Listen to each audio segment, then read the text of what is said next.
Hi, we're here today to talk about Canine Lullabies, music that can calm your anxious or barking dog in just seconds, actually. And the man behind Canine Lullabies is here with me today. His name is Mr. Terry Woodford. He is a therapeutic music expert and just has an amazing history when it comes to music, and his background actually is just fascinating. And in fact, we're sitting in front of his gold and platinum records that he has earned throughout the years. And Terry, I was just wondering if you could share with us a little bit about that history, and then we'll talk further about how you got into Canine Lullabies. But let's start with your history, if you don't mind. Well, I played in a rock and roll band all through undergraduate school at Auburn, and then even in graduate school to help pay my way. And so that's where I started experimenting with songwriting and singing and singing other people's hits. You know, when you sing other people's hits, you kind of learn how hits are put together. And when I got out of graduate school, I worked in the textile industry in South Carolina for about a year and a half, and had the opportunity to come back to where I'd gone to high school in Muscle Shoals, Alabama, and go in with some guys and with a recording studio and a publishing company, and a record production company. And to me, that was real exciting, because you can get rich in the music industry if you're working for the big corporations, and come up with something that's really great. They get the patent rights and whatever. So I thought it was a real opportunity to do something I loved and make money to doing it too. So, but there wasn't any schools for it. Okay. And so you had to learn everything the hard way, kind of. And so I studied all the hits for about 6 months and said, what do they got in common? And if we can do these same things that the hits have in common as far as writing songs, then maybe we can better our odds. And we did. We got a lot of hits. And anywhere from the Rolling Stones, we'd record there. Oh my goodness, wow.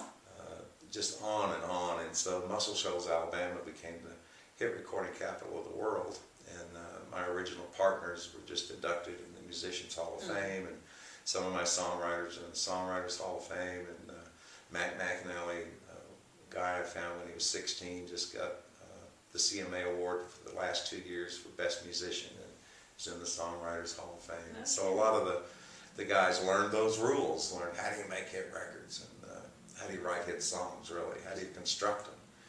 And ironically enough, I was invited in 1985 to be a judge in an arts festival, and the person who was assigned to me was a daycare provider, and she said, could you make some music for kids in our daycare, nap time? And so, I didn't really want to do anything like that, but it was October and not many people recording, and so I decided, well, I'll record some traditional lullabies. You have to start with a hit song, and they've been hits for 200 or 300 years.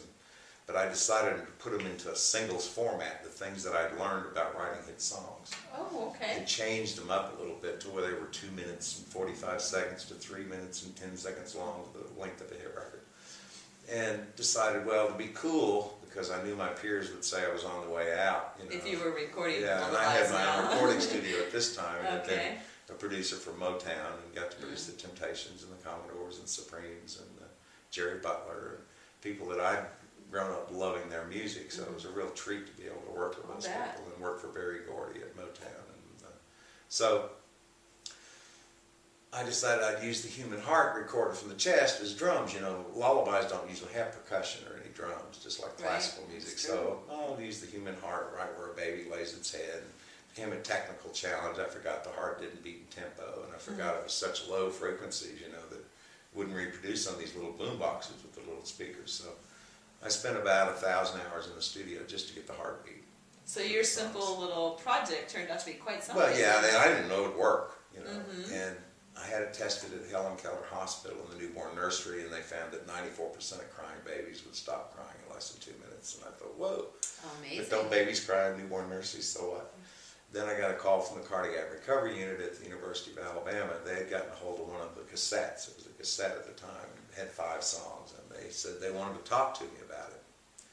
So I went to Birmingham thinking that, maybe they just want to talk about somebody that's a songwriter or a singer they know, and I didn't have any idea they'd take me in the cardiac recovery unit.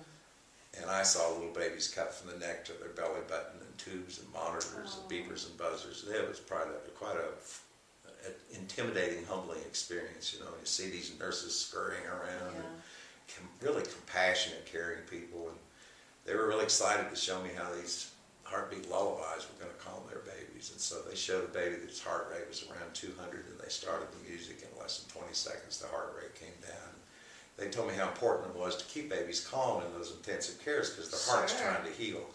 And I could feel the presence of God in there. And I had done most of the things that you hear about people doing in the music business at that time.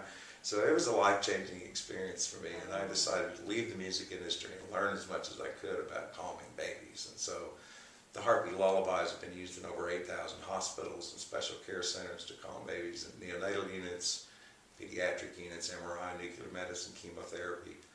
And then, and so I'd make speeches around the country doing, in the hospitals and talking to doctors and nurses and why it worked the best I could figure out. And then I kept getting these letters for 12, 13 years, or emails, or people calling saying, that Heartbeat Lullaby you've got, calm me, calm my husband, calm my baby, and put our dog to sleep. And I'm thinking, please, come on, the baby stops crying, the dog gets a break like everybody else. I didn't take it seriously. And then it got more intense. Trainers said, we had a hurt dog, and you need to let other trainers know. And so I don't know the trainers, So then there was a television news story in Las Vegas where they were testing the music to see if it really calmed babies in new parents' homes. And they showed a dog had gone to sleep.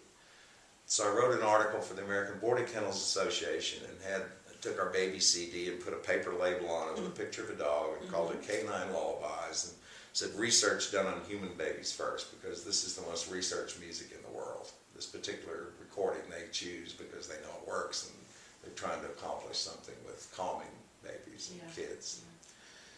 So 95 of the kennels said it, it reduces separation anxiety, reduces diarrhea in the kennels, keeps them from being aggressive, and I'm thinking, you gotta be kidding, But still, I was just still a little bit skeptical, It's just so hard for me to believe. Why would a dogs don't relate to music like we do. Why would they calm by a lullaby and a heartbeat? And so I sent some out here in Colorado Springs to the local animal clinics and the humane societies and the shelters, just to see, if they'd try it. Yeah. And I got a call from the Colorado Humane Society, and she said, we'd like some more of your canine lullabies for Denver and other locations. How much? I said, well, I give them free to humane societies and shelters, How many do you need to use in their facilities? And she said 8. So I said, would you like them hand delivered? She didn't know, it was only a mile and a half away. And at that time, I'd never been in the Humane Society. So I was pretty surprised to see how upset these dogs are, and they're in cages, and they're afraid, and they want to be adopted or they want to go home. A lot of them have just been picked up that happen to get loose from their home. And of course, the way the rules are now, some of these dogs in some of these places are only kept 3 or 4 days, and then they're euthanized. Yeah, very sad. So she couldn't wait to show me. She said, you're a genius. I said, no. I said, this was for babies, not for dogs. And she said, well, these are my babies. She said, you want to see it work? Yeah. And so she took me in this room, and there's about 50 dogs in these cages, and she pushed her little boom box player that she had in the corner, and it started playing, and in 15 seconds, every dog lay down in their cage. I just couldn't believe it. I said, nobody's going to believe this. And I walked down the aisle, none of the dogs jumped up and barked at me, and so I went back that next week and videoed it and put it on the website and on YouTube where people could see it. And now it's being used in hundreds of kennels and humane societies and shelters around the world. And slowly but surely they keep word of mouth. They keep getting them and they keep trying them, and they have some pretty amazing stories about how they calm their dogs. So you went from rock and roll to rockabye to the dogs. To the dogs. Quite a story, quite a story.